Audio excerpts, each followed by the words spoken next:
رشي كيس بيكنج باودر في حوض حمامك وهترتاحي طول السنة، واستعدي بقى للمدارس يا ست الكل.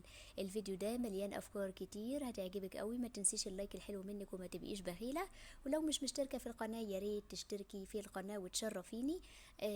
الفيديو ده مليان افكار كتير. اول فكرة معايا برطمان السكر. بيبقى طبعا حواليه نمل وده وقت النمل كتير بيبقى كتير وكده، وحواليه كده النمل ولازق فيه او كده. فانتي لو حابه ان ما يبقاش فيه نمل او حاجه، فهتجيبي ورق الغار بس وهتحطيه جوه البرطمان. ورقتين بس مش كتير. ده بيمنع دخول النمل لبرطمان السكر. وكمان هتقفلي كده زي ما انت شايفه، ومش هيعمل اي ريحه خالص في السكر. جربي الفكرة دي وهتدعي لي ان شاء الله باذن الله تعجبك. هتيجي بقى على الفكرة التانية معانا. الفكرة التانية بقى هترشي شوية بيكنج باودر في الحوض بتاع حمامك، وهترتاحي من تعب السنين.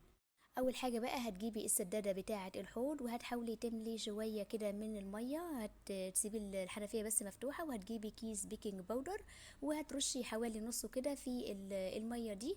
وهتسيبيه كمان 10 دقايق بالظبط. ولو حابه تزودي كمان اللي هو ملح الليمون او البيكربونات، وده بيخلي الحوض معاكي يبرق وزي الفل.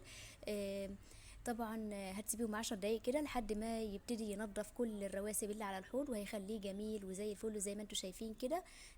الفكرة دي عبقرية جدا، اول مرة تشوفيها. لو اول مرة تشوفيني ما تنسيش اللايك الحلو منك وتشتركي في القناة علشان افكارنا كتيرة قوي وهتعجبك. اشوفكم على خير ومع السلامة.